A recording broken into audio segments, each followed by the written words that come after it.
word of prayer, and then we'll talk through some things that are important, and you can ask me some questions. And then Michael Steinmetz is going to come and talk to you about opportunities through our Center for Technology and Learning that are open to adjuncts. And then if you need training on using I call them a Star Wars desk, but it's really a console, then Vinny will come in and help with that. But let's get started with a word of prayer. God, we thank you for New Orleans Baptist Theological Seminary and for the opportunity that we have to provide training for leaders in our churches, Father, to take forth the Great Commandment and the Great Commission to a world that needs to know who you are, and to a group of church people who need to be strengthened in their faith. God, I thank you for these adjuncts who will be teaching for us through Level College, Father. Thank you for their ministry heart and for their willingness to work with our students to prepare them for the work that you've called them to do. Father, help our time today to go well, and we thank you for the opportunity to be here together. In Jesus' name, amen. So thank you all for being here, and I said when I was praying that we really think that our teaching program at Level College is a ministry, and we really like to keep that word in the forefront. If I email you during the semester, I will probably close my email with thank you for your work or your ministry with our Level College students, because one of the things that I want to stress, some of you have taught maybe adjunct at the graduate level. Undergraduate students are very different. And we're going to have some students who are fresh out of high school. They might be 17. They may have been homeschooled, or they may have just graduated high school. And they're going to be sitting in a classroom with some of our non-traditional students who might be 75 years old, and God has called them into ministry after they retired from a secular workplace. And they're going to be sitting next to each other. And what rich discussion that is, but our students are not what you perceive to be a typical college student. And so it really is a ministry with them. If you walk into my office and look at my computer, there's a bunch of sticky notes on the wall behind my computer, and that's names of students that I'm praying for. Because I think another hallmark of our ministry here with our students is that we know them well, and we pray for them, and we come alongside them. And I was coming up this morning to get the table ready, and my daughter was with me, and we came up the back stairway. I don't know if you know, there's like a secret stairway. And we came up the back stairway, and she said, "Mom, why are we coming up this way?" And I said, "Because if I come up the other stairway, I could be stopped by 45 students, and I have to get ready." And normally I don't come up that way because I love the interaction with students on the stairs. It might take me 10 minutes to get up the stairs because I get stopped on steps and on landings. Don't miss those opportunities. And so look for those opportunities to come alongside your students. Even if you don't perceive that they're struggling with something, listen for those opportunities when you take prayer requests with them. Even if it's in an online setting, follow up. I know Faye had an opportunity with one of our Level College students who was in a major crisis and ended up having to drop the course, but Faye came alongside her the whole time because of some very serious problems that she was having. She was able to come back the next semester, and she did graduate. But look for those opportunities, and don't just perceive this as, I'm a teacher, you're students. All I have to do is speak my wisdom and you get it, because it doesn't work that way, does it? And we've got to have this interaction with our students that I am the teacher and you are the learner, but learning doesn't happen unless there's reciprocity. So engage with your students and see this as a ministry to them. I'm not going to talk to you about your content areas. You have a contact person that you will engage with on that, and I'll show you in the manual where you can find more information about who that person will be. But we hired you to teach for us because you're experts in your field. I don't know a whole lot about women's ministry. I'm a recipient of it, but I don't know a whole lot about it. Certainly I don't know anything about youth ministry. I have 2 teenagers, but that doesn't qualify me. And in terms of theology, my response is, I'll get back to you in just a minute. And then I find the people. Dr. Harwood, I'm often sending questions to him. But I think that's what I love about this, is that we can pull from our community, we can pull from our PhD students to find adjuncts that we know are going to teach well. Today I really want to go over some policy things with you and talk about a few changes that are coming down the pike with Level College in terms of some of our assessment and accreditation and how we do that. That's particularly going to affect Faye and Stephen. Aren't you happy? With the way we're doing assessment, but I'll talk about that in just a minute. So I just want to hit some highlights of the manual for you. And Lindsay put this together, and these are really nice binders. She's like, they were the same price as the other ones, but they're really nice. I want to start with what's in the left pocket, the general information sheet, because really this is what you'll need to help you get through the semester. And I talk about some things about what you need to do as you're getting ready now. I purposely chose this time to do our adjunct orientation to give you time to ingest this information, to think about it, and then, if need be, to look at your syllabi and make some changes, to work with Dr. Harwood and incorporate some of these things. So make sure that you take a chance to glance through this manual, the Level College catalog. If you want a hard copy, we can make that available. We have some in our office, but it is online, and the one that's online is the one that's the official one, because, for example, we just had to change the wording of one of our competencies for Level College, and we had already printed the catalog, but the one online is the official copy. So if you have a question, that's the best way to find an answer. And then the student handbook is online as well. And the handbook covers things like, especially dress code. And I'm speaking specifically to the women in here, but I've had to remind some of our girls about modesty because they have sometimes a little different idea of what modesty is. And so, and I always, it's like when you're talking theology, you want to go back to Scripture. When you're talking about policy issues, it's not you who's making that decision. According to the handbook or according to the catalog, and refer them back to that. So it's not coming, the buck's not stopping with you, it's stopping with what our policies are. So make sure you're familiar with those. If you have not signed your teaching agreement or you don't have any of that paperwork done with Lindsay, before you leave today, just stop in our office and she can tell you what you need to do. Some of you may not have filled out a teaching agreement yet. Rhea and Stephen, you may not have, so you've already done that, okay. But just talk with Lindsay, I'm not sure. For that. So work with Lindsay on that, and with payroll. In the handbook, I'll show you the documents you need for payroll. If you've been teaching a while, you won't need to worry about that. Or if you're already working for us, that's not going to be an issue. If you haven't ordered textbooks yet, good luck with that. I think you're already taken care of. If not, once you're sort of on the adjunct list, they sort of keep you on there, and so you'll be getting emails at the end of this, towards the middle of the semester for the spring, if you're going to be teaching with us in the spring. Syllabus is pretty important. There's a template in the manual that you have. And we do try to have somewhat of a standard syllabus for our Level College students, because we want them, when they pick up a syllabus, they know that if they have a question, they can look to a certain part of the syllabus and it'll be there like it is in all of our syllabi. And then if the fifth bullet point where it talks about sending your syllabus to our office, for accreditation purposes, we need to keep copies of all syllabi, and so we keep them electronically. And David Horton is our person in the office, and he has asked us even to standardize how we save that and send it to him.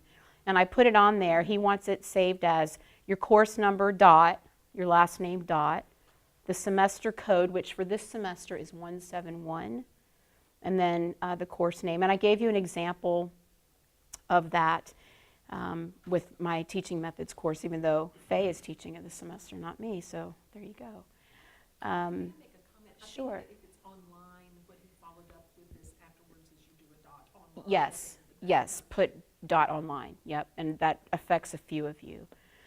And that helps us. For example, Dr. Dukes came in our office yesterday. He's our institutional effectiveness person with accreditation. He was asking me some questions about textbooks because they're teaching some courses at the prison in Florida.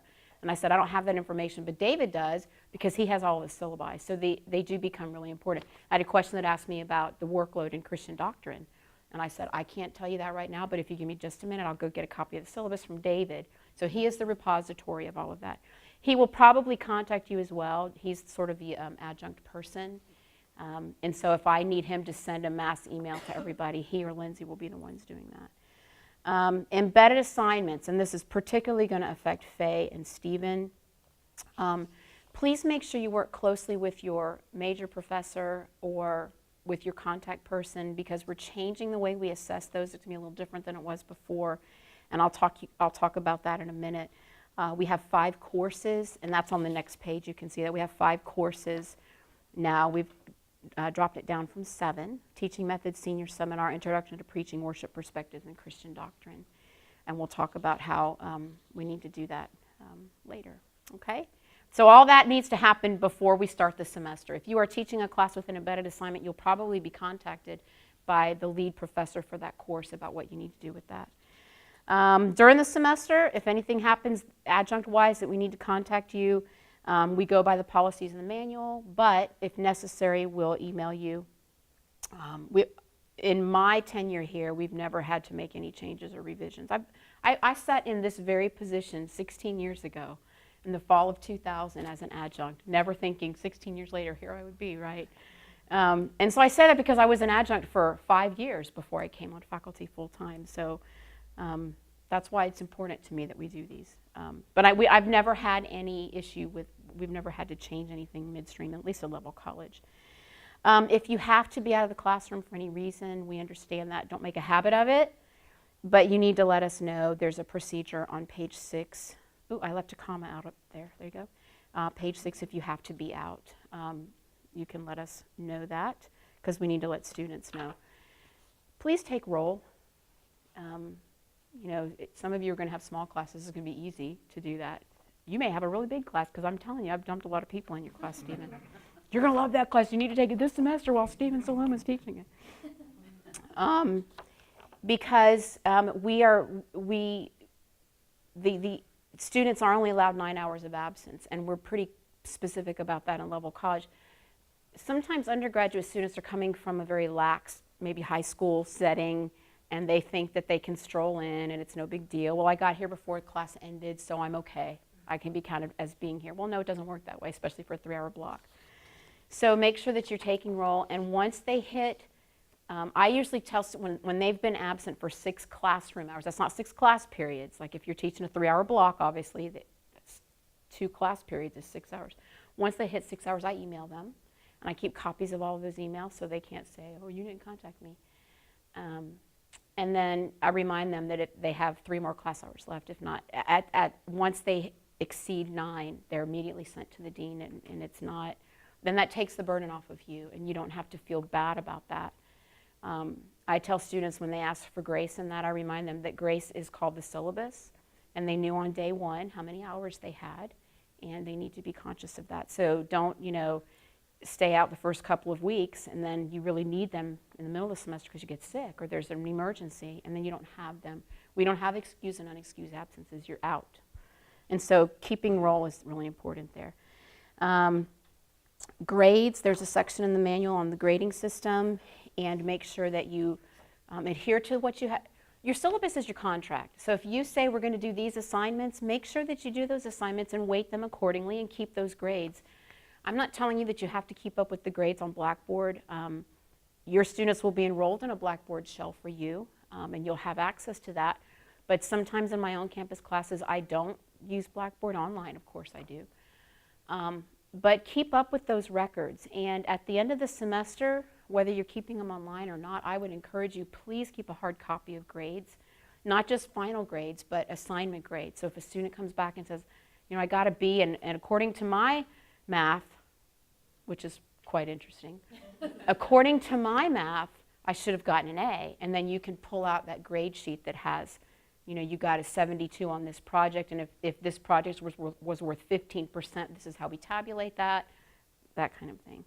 I've done before, it's just funny. Just as an aside, when I average the grades, well before they're actually due, I'll send them to the students or give them to the individual in class to the 1,000. You tabulate it out. Or the 100, the 100,000, I'm sorry. And say, if you disagree, if your records disagree with mine. That's funny. That's funny. And even if you keep records in Blackboard, you can weight Blackboard to set up a column for you and all that. I still manually go in and verify a couple students to make sure that Blackboard is doing what my math says it should be doing, that kind of thing. And while I'm talking about grading, please make sure that you are grading. I'm looking at the camera. I'm looking at the projector, not anybody in particular. Please keep up with the grading. It's very you've all been students, right? And it's very frustrating if at the end of the semester they've not done well on assignments 3 and 4 because they never got feedback on assignments 1 and 2, and so they don't really know what you expect in terms of what you want in terms of their writing or format. So please keep, I'm not saying it has to be back the next class period, but certainly 2 or 3 weeks I think is adequate, unless there's an emergency, and I understand that. But try to keep up with that for your students' sake. If you need any kind of equipment, you need to contact Vani and her contact information. I'll show you where that is in our manual. She'll teach you how to use the consoles if you need to use those. If you need somebody else to come in, you know, there are times when I've needed somebody to come in with technical expertise if we're looking at a specific record-keeping, money record-keeping thing for a church. I'll have somebody that knows how to do that to come in on our staff that knows how to do that. And then once during the academic year, you're going to be evaluated by a peer. Let me rephrase that, a faculty peer. And they will come in, it won't be unannounced, they will let you know when they're going to come in and observe. And they'll observe for an hour. So if you're teaching a Tuesday, Thursday split that's an hour and 20 minutes, they may stay the whole time so as not to disturb your class. I'm sure Dr. Harwood will do yours because he'll be in there with you. And that just becomes part of our record. So it'll probably be next semester in the regular thing instead of the workshop, but you can be expected to be evaluated once a year if you're teaching in an on-campus setting. If you're an online teacher, you get a self-evaluation that you'll do once a year as well. And remind me to talk with you after that about our women's ministry and making sure that we can do that as well. And that becomes part of your record along with the information that our students give on course evaluations. And I will say that those things do get read.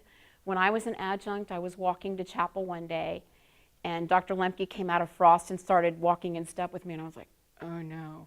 You know, I knew his wife just as Carol because I taught children's choir with her. It was like I knew you as Rhonda from GA's. I didn't, you know, you weren't Mrs. Dr. Kelly, right? So, but it's Dr. Lemke. You know, I could never call him, hey Steve, just like you could never call your husband, I can't even say it, right? So he's walking in step with me and he said, your course evaluations were really good this semester, weren't they? And I was like, yes, they were. My point is he read them. They don't just go into a file, we read them. When you get observed by your peer evaluator, those come to me and I review them and I put my initials on them before we put them in your folder because we need to know what's going on as well. So those things are not blind. So all of that matters. And like I said, 16 years ago, I was sitting here. I never imagined that I'd be here. God orchestrated it in ways that I can't even describe. But all of that stuff was an important part of when they needed somebody. So that stuff is important. So don't be afraid of that. You don't have to like dress extra special or, you know, get up and dance on the tables or anything. Just do your normal thing because we want to know. And you can see the evaluation forms in the manual so you know exactly what we're looking for. Classroom management, different techniques that you're going to be using, you know, do students understand you, those kinds of things.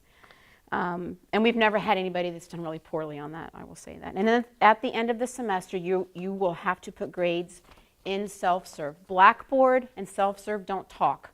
It's like Portuguese and taki-taki, okay? They don't speak the same language. And so at the end of the semester, really at the beginning of the semester, if you're not able to access your class roll on self-serve, you need to let our office know so we can get that set up so by the end of the semester you can go in and put grades in. And here's the deal with grades. If you have a student who is a graduating senior, you have 2 hours after the final ends to have his or her grade posted. Other students, we ask for you to try to get them done within 2 weeks. And so think about that when you're scheduling assignments. You know, I teach a couple of classes that have major papers that of necessity come in at the end. So my other classes, I front load those with big assignments so that I have time at the end of the semester to get everything graded. And then we do ask you to keep a hard copy. I usually just take a screenshot of my final grades page on self-serve, and then I don't have to handwrite them. Just take a screenshot on your computer or take a picture with your phone and email it to us. And then we've got that for if a student ever came back to contest a grade, and we can pull it up and say that we have that. Occasionally a student will take an incomplete in a class, and then you send us the grade, but it doesn't get put into the system, and then they're trying to graduate and we have an incomplete, but well, we can pull that. Oh, Dr. McNeil did send us a copy of your grade. So this is the short form of what's in the manual, just so you have that. If you have any questions about anything, please contact me in terms of policy issues related to Level College. And I will say one of the bigger policy issues related to Level College has to do with academic integrity. At the graduate level, if you suspect a student of plagiarism, they would be sent to the Dean of Students' office. We try to handle the first offense in-house here. So if you have a suspicion of something like that with academic integrity, plagiarism, cheating, with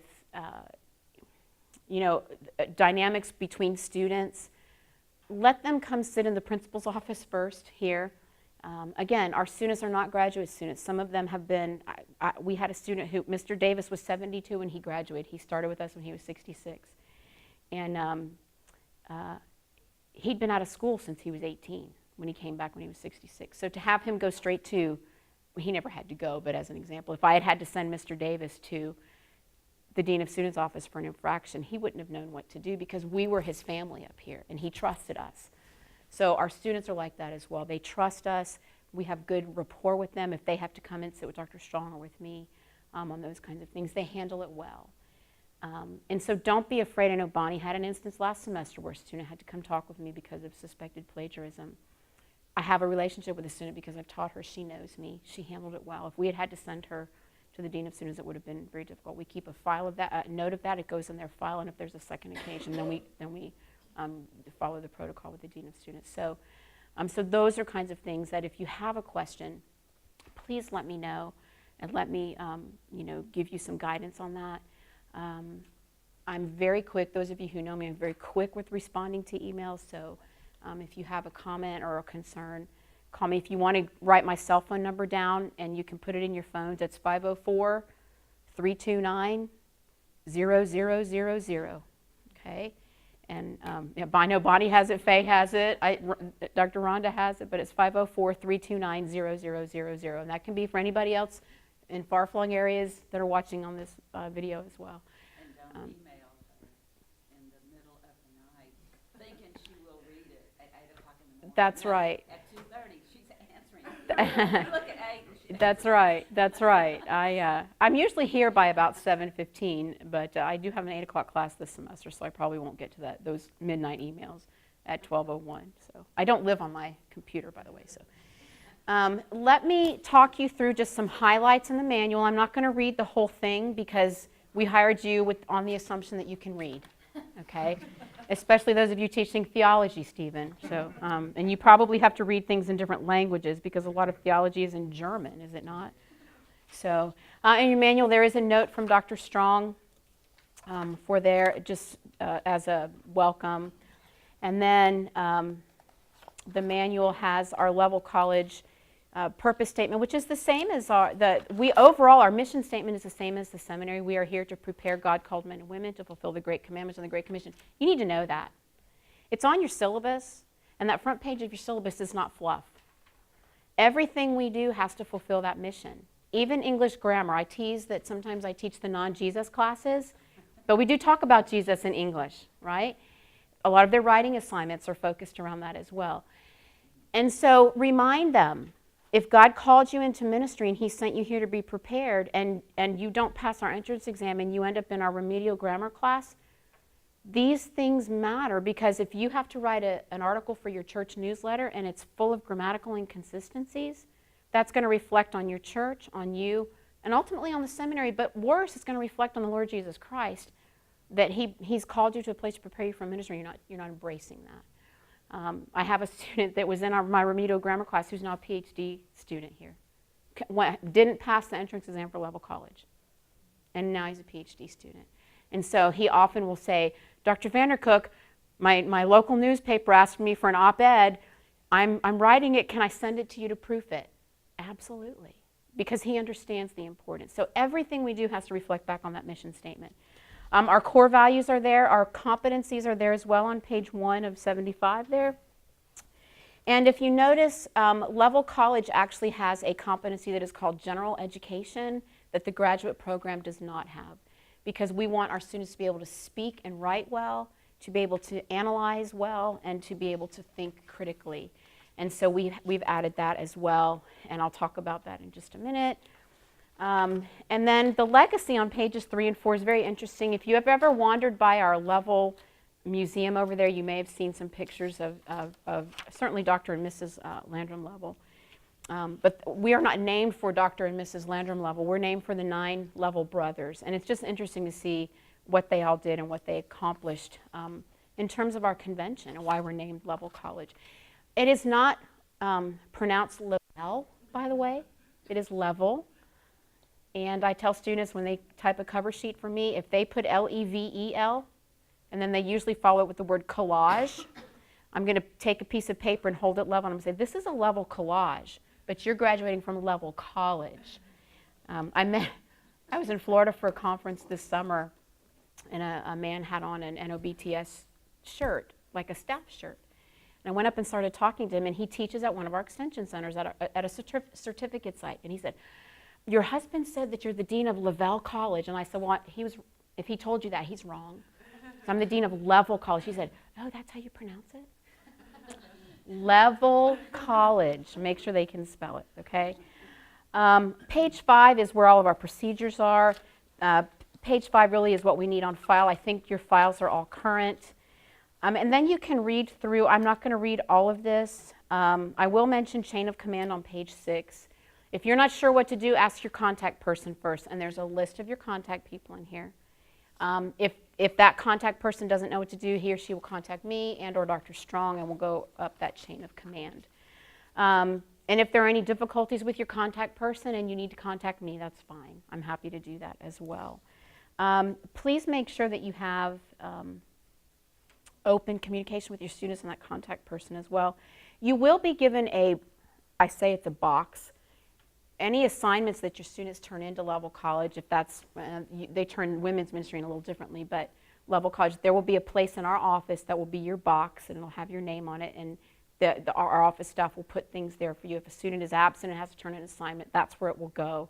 So if a student says, I turned it in and you don't have it, check with our office, and they'll have a space for you there. Contracts are written every semester, so if you're teaching with us on a regular basis, that is something that gets updated all the time. I did talk about dress code. The dress code doesn't really specifically talk about women's dress too much because most of the time women kind of have it under control. Just no blue jeans, no denim of any kind. Just be professional. And even on days that are casual days, we still don't wear blue jeans, so khakis or whatever would be fine for that. We talked about evaluation. I talked about grade keeping. Make sure when you're dealing with grades that you're being very confidential. I have a notebook for every class, and I keep my grades in a notebook. I never keep that notebook open on my desk if a student is in my office. I never have self-serve open on my computer if a student comes into my office. Grades are very confidential. Student numbers are very confidential. My notebooks get closed and put on a shelf. When I'm not in my office, they're never left open. My notebooks are never left on my desk, even when I'm not there. So be very careful in maintaining confidentiality of your students. If you have a very young student, and we have some 17-year-olds that are coming this fall, and their mommies and daddies contact you, you can't talk to them about grades. You can talk about general program information with them. Yes, I am the teacher for the course, but I can't talk to you about anything specific about that assignment. I can only talk to the student about that, unless the student gives me permission. And usually the mom's listening on the phone anyway, and the kid will say, Mom, did you hear that? And we have that. You can't talk to a spouse about an assignment. You can only talk to the student unless that person gives you express permission to be able to talk to the spouse. I have an older gentleman who doesn't do very well on the computers, and he took my class online this summer, and they had to upload something to YouTube. You would have thought I asked him to construct an Egyptian pyramid because I asked him to upload something to YouTube. And so he said, can I put my wife on the phone? I said, yes, sir, you may. Because he gave me permission. But you cannot, if someone calls and wants information about a student, you cannot, just for confidentiality.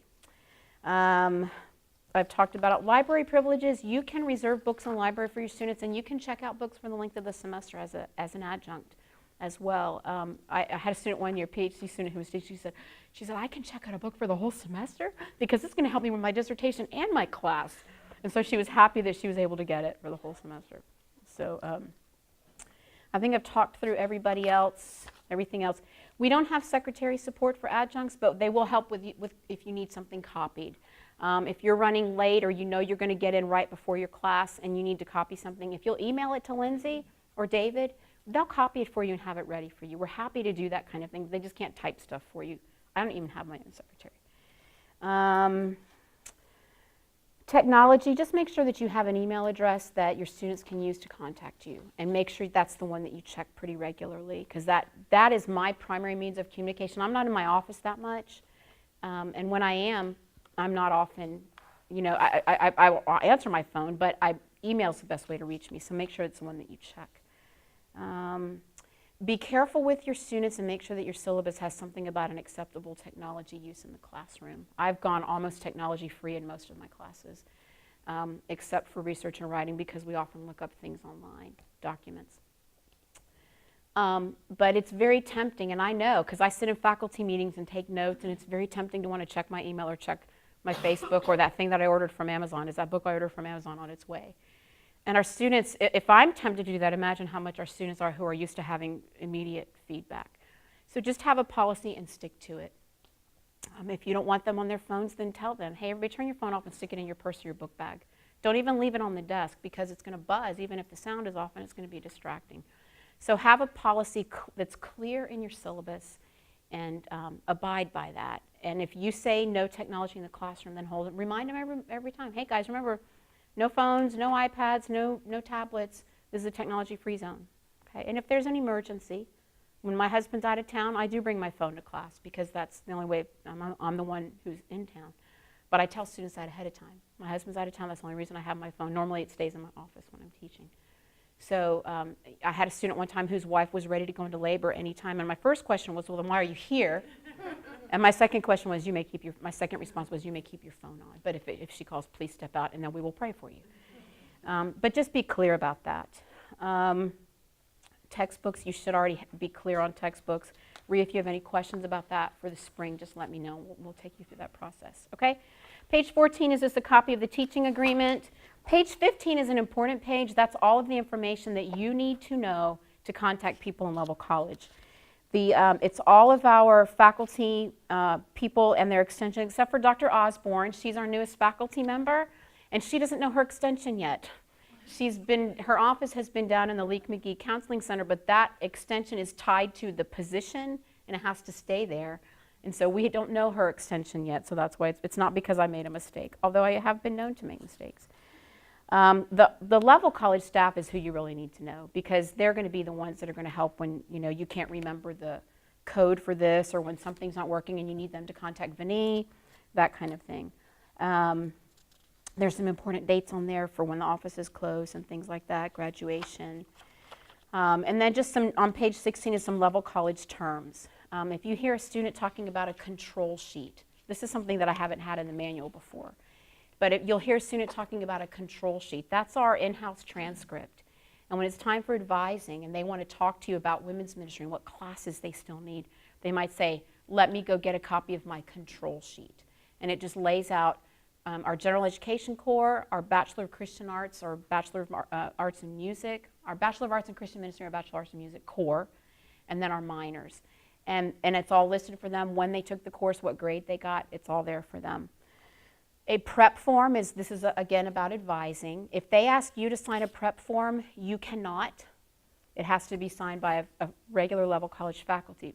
You can talk with a student about courses, but we're the ones who have to sign off on that. But if you hear them talking about a prep form, transcript evaluation is just what you think it is. If a student said, I've already taken the prerequisites, I really want to take your class, but the computer won't let me, I will usually say, did you pay your transcript evaluation fee? Because if we haven't gotten an official transcript, we don't know that you took that class, even if you told us you had. Self-serve, that's where you post grades and you get your official class rosters. And you guys, everybody should be, all right, Stephen, have you had your class list through self-serve yet? Have you even checked that? No. Okay, you should have an instructor page or a faculty page. Faye, how does that work? Because you're both a student and an instructor. And Ree, you too, when you sign in to... It has a place where you can go in as an instructor. Okay. So it's one page. But Okay. you can go in under. Okay, so Stephen, you may want to check that, because you are listed, and you and Dr. Harwood will both have access to that full roster, and then you'll really see how many students you have. If all the students take that class that I've sent there, you're going to have every Level College student. And just so you know, our numbering system, this term is 171. It's so confusing, but I didn't make it up, but okay. We are in the 2017 academic calendar year, because it ends in 2017. So in our numbering, the 1-7 is the academic year. So even though we're still in 2016, it's the 17 school year. And then the last number is our term number. 1 is for fall, 3 is for spring, and then 5 is for summer. And then workshops, we usually will just put, workshops, January workshop 16 or something.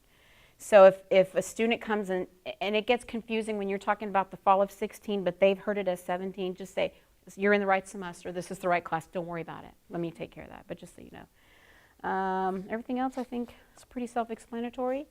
Contact people are on the next page, and your main contact person is supposed to be a level college faculty person. Stephen, Dr. Strong is our contact for theology and history, but because Dr. Harwood is on our trustee elected faculty, he'll be your contact person. But you can see that on there as well. And then any questions you have that your contact person can't answer, please email me and let me know those questions. The schedule is on there. I want to flip over to page 21. This is an important page.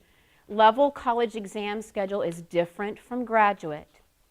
And if you're used to a graduate mindset, I'm on page 21 of 75. If you're used to the graduate mindset, this is going to be confusing, okay? We start our final exams a day earlier than graduate. So our classes actually end on a Wednesday and our finals start on a Thursday. The graduate program, their courses end on a Thursday and their exams start Friday. So think about that when you're constructing your syllabus and you're putting dates in. This is the final exam schedule and you must adhere to this. So look at, if you teach a Tuesday, Thursday, 12:30 class, then your exam is going to be at 12 o'clock noon on Tuesday. And so make sure that students are aware of that. And if you're an online or a hybrid class, I put the dates for those as well, okay? Page 23 is that evaluation form of which I spoke earlier. So these are the things we're going to look for when we come to evaluate you. Have you explained difficult concepts? Even in our remedial grammar class, when you start talking about a dangling modifier, that's a difficult concept to some students.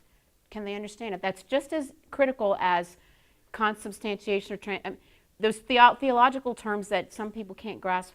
It's the same in English grammar. If it's a new concept to them, they're not. When you start talking about pedagogy, and Faye, to people who aren't education people, it doesn't make sense to them. So these are the things we're going to look for. Did you relate the course material to contemporary ministry? Again, goes back to our mission statement. We are preparing them for ministry, and how, in the context of that class, are you mentioning that? Do you know your subject? Are you respectful to students? I'm just going to give a kudos to Bonnie. Bonnie calls all of our students by Mr. or Mrs. or Miss, never by first name. It doesn't matter if they're 17 or 18 or if they're 62.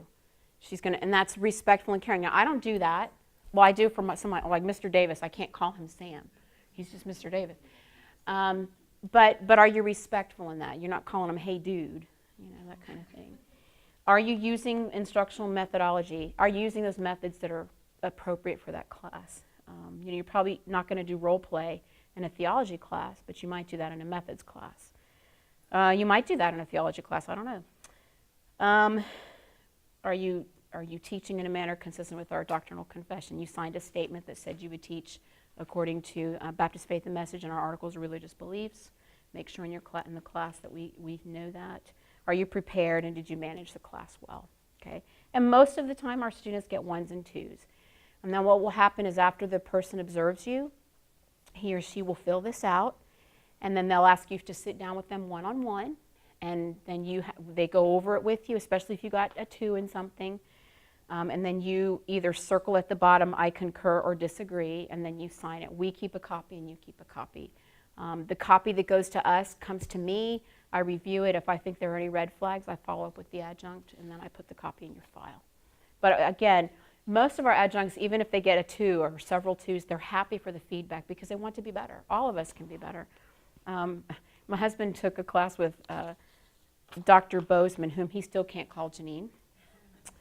And she said, nobody ever gets a 100 in my class. Everybody has room to improve. And he's like, so there you go.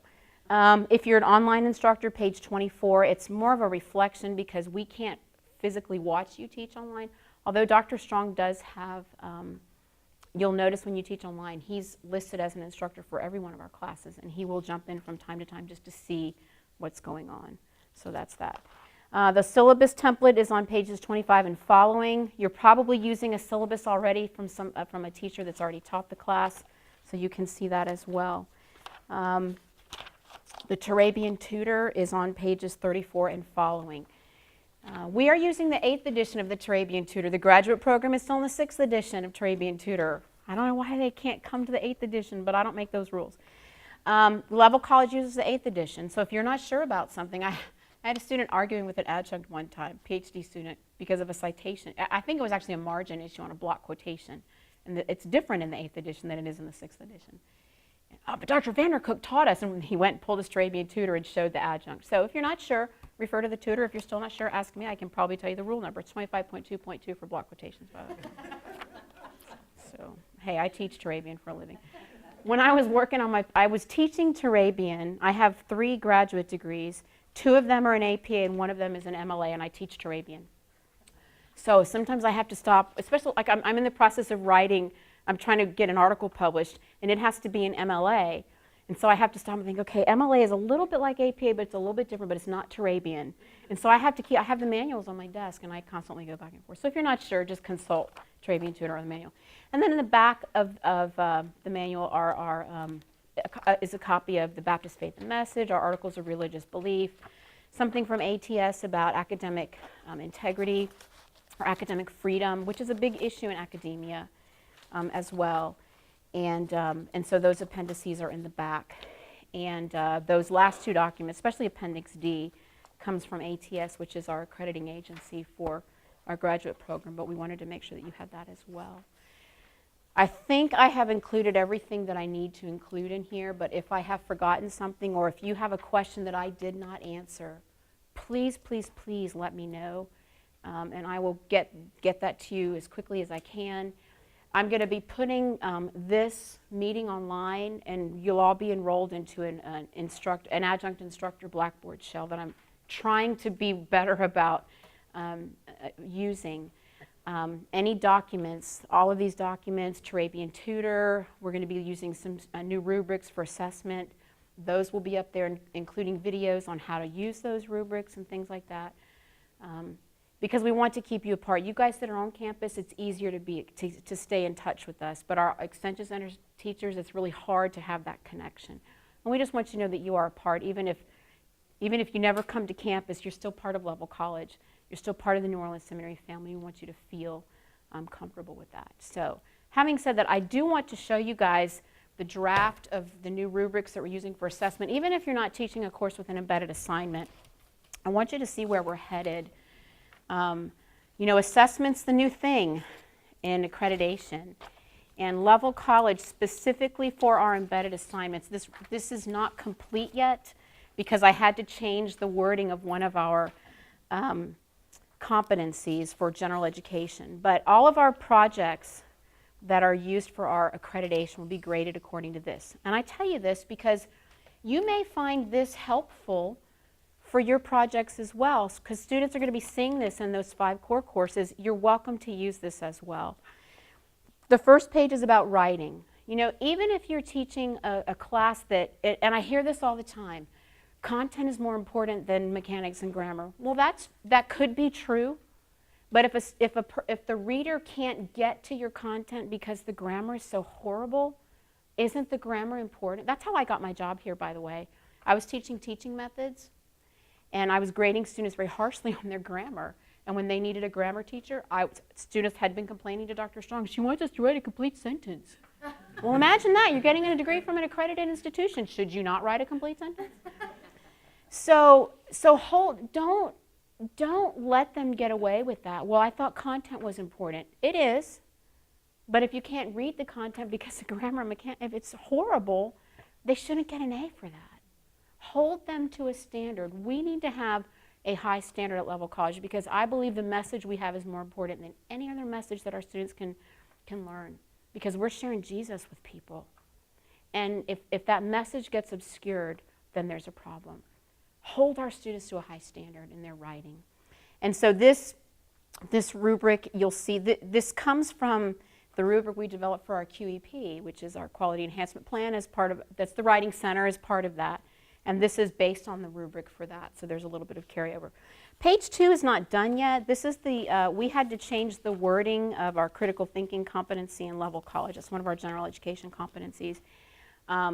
We have a report that was going in to our accrediting agency, and I had a couple of readers who are very proficient. One of our consultants read. He said, I think what you're trying to say is not what you're saying. And so I had all of page 2 done, and then we changed the wording. And so I've got to go in and fill it out. But you can see in terms of critical thinking, we want our students to understand what arguments are. If they're writing a research paper in Christian doctrine, and they can't find the central argument in a theologian, that's a problem, right? Do they know what the components of that argument are and how they relate to the thesis of the author? Are they using reliable sources? Is it reliable evidence?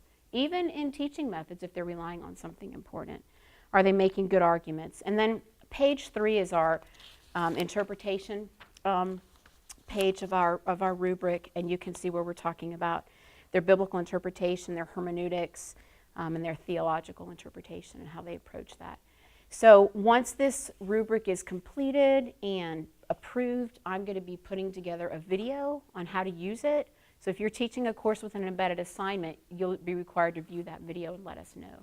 It's brand new. This is not like the rubrics we've been using before, but we think this is going to give us a much stronger position for our assessment because it's a very specific rubric, and I think it will be very helpful to our students that all of those projects are being graded the same way. So This is for embedded assignments. embedded assignments. And it's for embedded assignments. Yeah, but I wanted everybody to see it because we're really excited about our move towards our assessment and our accreditation. Hi, I'm Michael Steinmetz. I'm the Director of Center of Technology and Learning here at NOBTS. I replaced Dr. Bob Cole. He retired a few months back. I used to be the Blackboard Administrator, so if my name sounds familiar, it's probably because you've emailed me in the past if you've been an adjunct or a student in the past. But essentially, what the Center of Technology and Learning does is I am the friendly face of the ITC department to you as instructors. So if you have questions on technology, how to use the technology in the classroom, things like that, that's what I'm here. I'm here to help you make the learning process easy because tech can sometimes be very frustrating and it pulls away from the educational process if it's not working right. So I'm here to help you.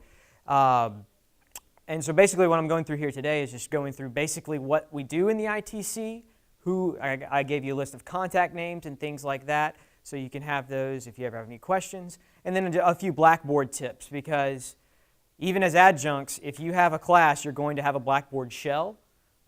We have basically 3 types of classes. Traditional, which we mean by on-campus, that means the majority of your dissemination of your information comes through the classroom. We have a hybrid, which means you meet maybe 4 times a year, and the rest of the stuff is done on the internet, or we have fully online classes. All 3 of those types of classes, you will have a Blackboard component.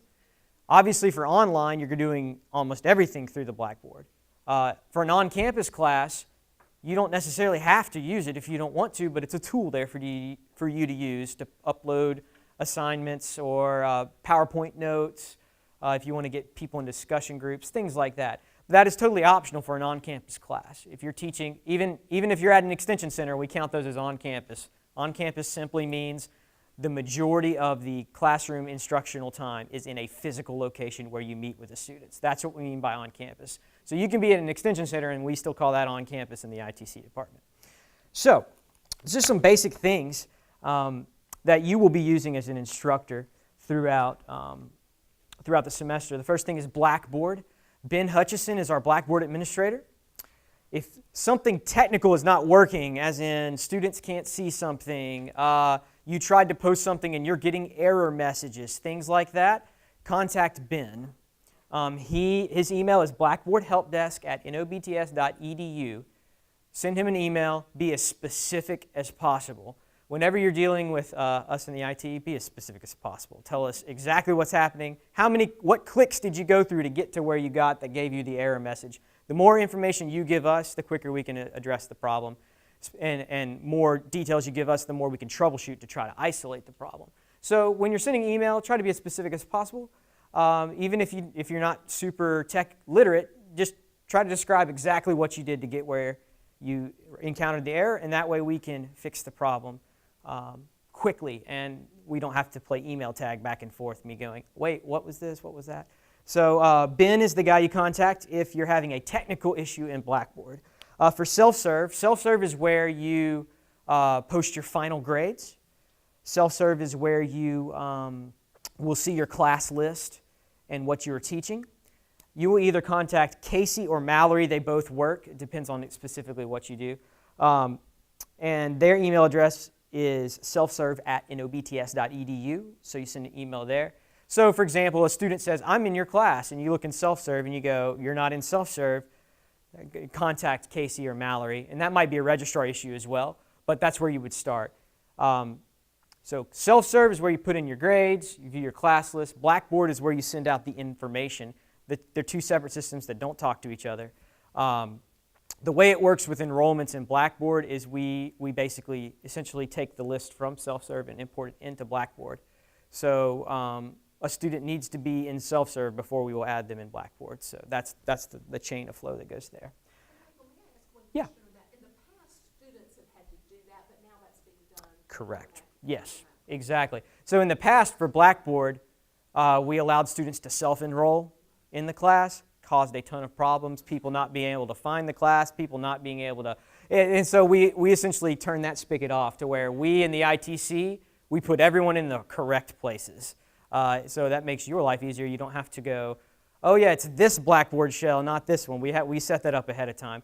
And if for on-campus classes, if you've been added in self-serve to the class, you should have a shell right now for your upcoming class if you've been added. You won't get if you're teaching, is anyone here teaching an online class? No? You are? Okay. You'll probably, in the next week, I believe, you'll be having access to those. We have to clean them up because some of them are being taught online right now in the summer, so there's a little cutoff period. If you have a hybrid, though, you should have access to those, if not this week, next week. And if it's an on-campus, it should be close to being done. Yes, ma'am? I had access to a couple of classes with Dr. Petey, but I'm no longer helping her with that. Uh-huh. But they're still showing up on my Blackboard sheet. Okay. Do I contact them and ask? Yeah, he can walk you through the process of how to remove them, because you can't unenroll yourself from classes in Blackboard. You have to contact the ITC. So yeah, just send an email to Ben and say, hey, I'm in these classes. I don't need to be in there anymore. And he can yank you out. Or show you how to hide. There's a way you can hide the classes.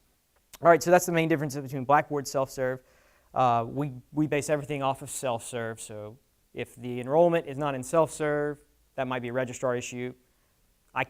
Ben will not add anyone into Blackboard unless they're in self-serve first. So he's the last person in the chain. So if there's a problem with enrollment, start with self-serve, either contacting Casey or Mallory, and then they can communicate with the registrar if there was some reason, there was a stop on the student's account, something like that. So that's Blackboard, that's self-serve. The front desk, if you are not exactly sure what your technology problem is, just simply call the front desk. I have the number there for you and the email address there for you as well. They will direct you they will know where to go, they'll put in a work order, and they will get it to the right person. So if you ever have just a general question, you're not exactly sure who to go to, just contact the front desk, and they will direct you where it needs to be. And now, for me, I'm here for training. So, for example, if there's a Blackboard problem where something's not working, you would contact Ben. But if you have a question on what's the best way to set up groups on Blackboard, what's the best way to integrate, any type of technology, that's when you would contact me. So I do Blackboard stuff, but it's mainly helping you set up your class and helping you to think through what's the best way to disseminate the information. So if you're asking a question on how exactly do I make an online test, well, you would call me, and I'll walk you through how to do that and the types of settings you need and all those types of things. So I work with Blackboard and do Blackboard questions as well. Ben is mainly for my students aren't in the right spot. I'm getting an error message when I'm trying to upload my notes. So technical issues where something doesn't go right, contact Ben. But if you need training on what's the best practice to set this up to where I don't tear my hair out at the end of the semester trying to grade it, things like that, you ask me. So that's basically the main people that you'll be working with in the ITC.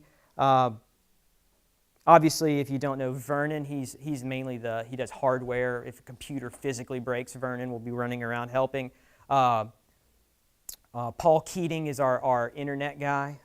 He is making sure that all of our networks are working. So Paul, if you're having issues with Wi-Fi, you could call the front desk and they'll put you back to Paul. but mainly for what I think you'll be doing, Blackboard and self-serve are the two main things you will be dealing with the most. Now, on this little handout, as I was saying, I was the Blackboard administrator for probably about almost 2 years, and I kept running into, every semester we get the same types of questions and problems. And I noticed what happened a lot is with our adjuncts, because they haven't gone through the Blackboard training course, there was just a lot of confusion on, we throw the new Blackboard shell to you, and you're like, oh, I don't know what I'm doing, you know? And so then these students start going, I'm in the wrong shell because it has the syllabus from last semester. And so there's lots of confusion happening. So I made this handy-dandy little 6 things you need to do with your, or however many, I think it's 5 or 6, just to spruce up your shell. So for example, if you're a hybrid or an online instructor, you're going to be inheriting a shell from a previous professor. So that means their old syllabus from last semester is in there.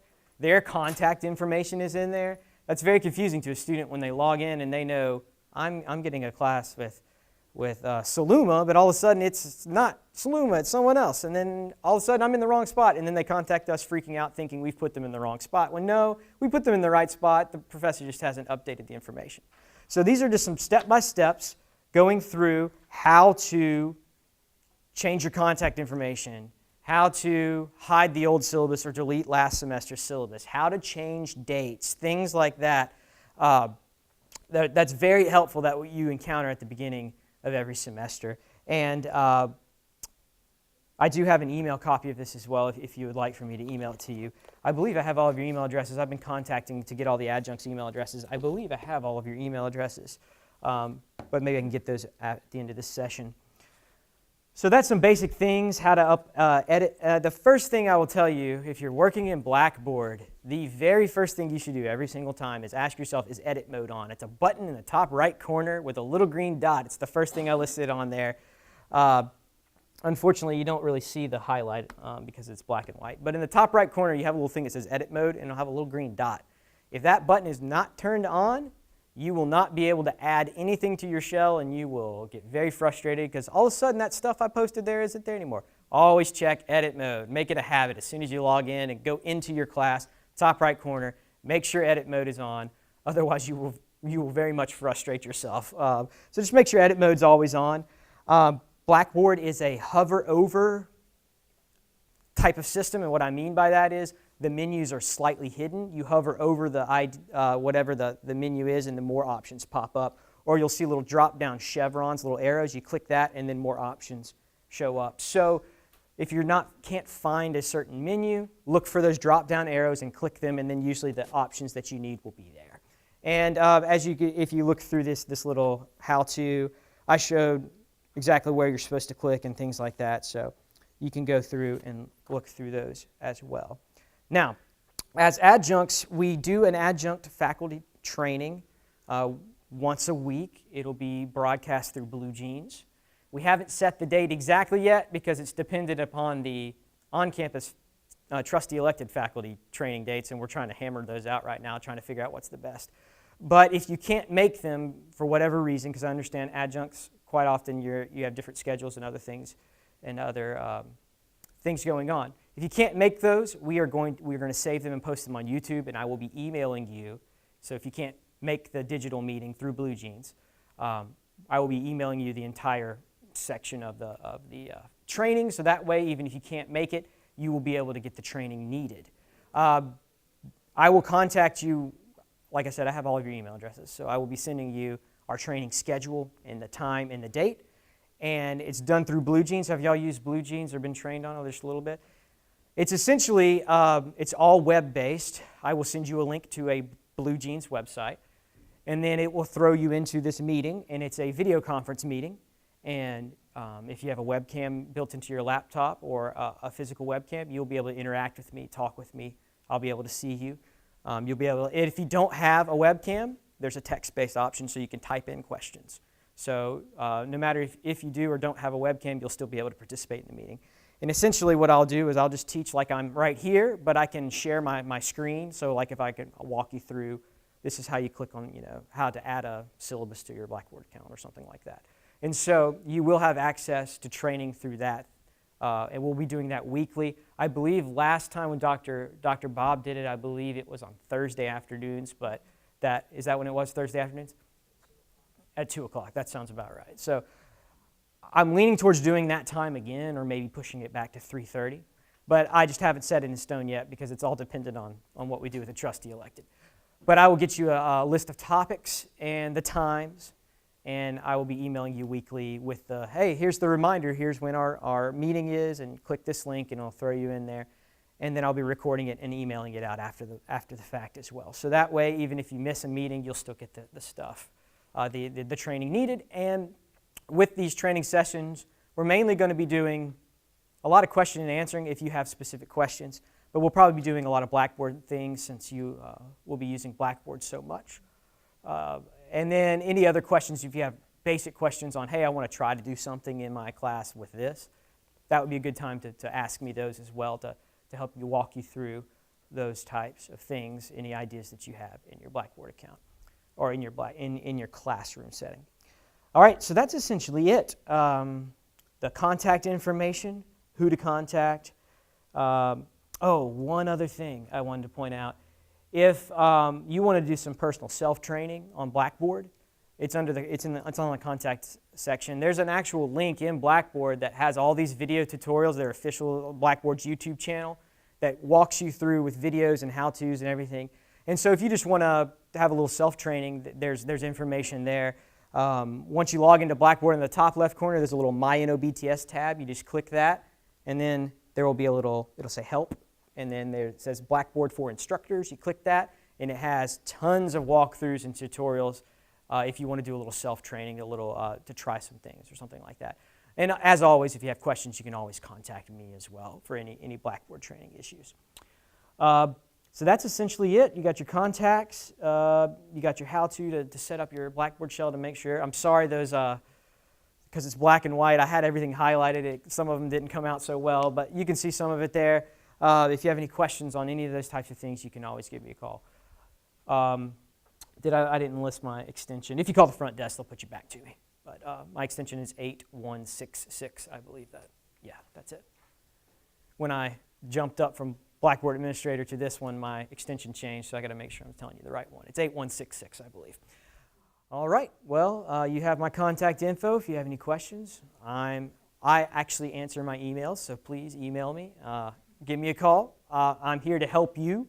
If you get frustrated with something, don't let it get to where you get so frustrated you tear your hair out. Call me. I will gladly help you, walk you through what you need, get you the support that you need. All right?